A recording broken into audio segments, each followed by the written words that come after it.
Chris Jericho had the boys from F4W Figure 4 Wrestling on his podcast this week. Lance Storm, Big Vinny V, and Brian Alvarez were on the show, and they were doing the classic album Clash. Typically, Jericho's done these on his podcasts over the years where he gets this panel together to compare two albums, track by track, which one's the better album. Usually it's music related. They've done it with the Beatles, Motley Crue, etc. But this was kind of a fun one because they did it on professional wrestling albums. And this led to a story because of the song Pile Driver. They were talking about the song Pile Driver, which was sung by Koko B Ware. And this led to a very fun story that Chris Jericho had when he was a kid, when he was just a mark sitting outside the arenas hoping to meet a wrestler, right? And or going to the gym and hoping to meet a wrestler when they're in town for a show that night. And he was at a Gold's Gym, and he ran into Koko B Ware and asked him for his autograph. And what follows is funny as fuck, and that's why I had to share it with you. Check out this clip. Because all the guys, the Winnipeg Arena was like here, and then close to it over here was the Polo Park Inn, where the hotel where they all stayed, and across the street was the Gold's Gym. So it was like a Bermuda Triangle of Winnipeg WWF wrestling. So I used to go hang out at the Gold's Gym to try and see wrestlers and try and meet them.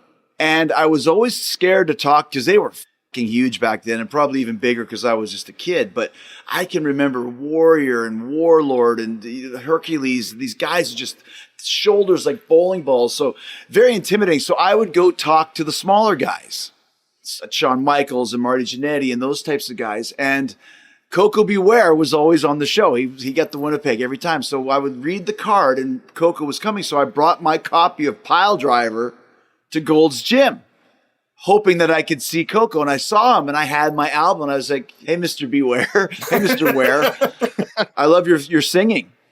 Can you please sign my Pile Driver record? I think the song is great, and I think you're a great singer. And he's like, oh, that's really cool. So I remember he wrote on it, to my fan, Koko B Ware. And he goes, I hope you enjoy the album. I said, yeah, I really do. He goes, let me ask you a question. I said, what? He goes, do you know where I can get any cocaine around here? And I was, at the time, 16 or so. I was like, well, yeah, man, 17 maybe. Like, let me ask around. I'd never seen cocaine in my life. I didn't know anybody that had cocaine. But I'd be like, what a great opening line. Oh, you like my album? That's awesome. Where can I get some coke? That is a 1980s story. I think the statute of limitations has run out on that. So, yeah, I should be okay. You said. Yeah, not surprised. I mean, it was the 80s in professional wrestling. So it's just hilarious. Not only, it's hilarious on so many levels. Because not only is it Koko B Ware asking a fan, right? A fucking fan, a mark, asking for his autograph. Sure, I'll sign your autograph. By the way, do you know where I can find some cocaine? I mean, it's so 80s. It's so professional wrestling. And quite frankly, it's on par for Koko B Ware, too. It doesn't surprise me that, like, at no point when Jericho was telling the story, was it like, Koko B Ware said that? It's a fun little story. But it's also funny that little kid grew up to be Chris Jericho, of all people. So now we got this story that Koko B Ware hit up a young Chris Jericho for cocaine at a Gold's Gym back in the fucking 80s. You can't make this shit up, folks. This is why I love professional wrestling so much. Wrestling is the greatest thing on earth ever. Just the history of it, all of these stories, and I think, these stories, we're not going to hear much of these stories anymore. Because you're not going to hear a story of fucking Ricochet asking some fan in the Gold's Gym for cocaine, right? Baron Corbin's not going to hit some fucking dude up out in the back parking lot for some blow before the show. You know what I mean?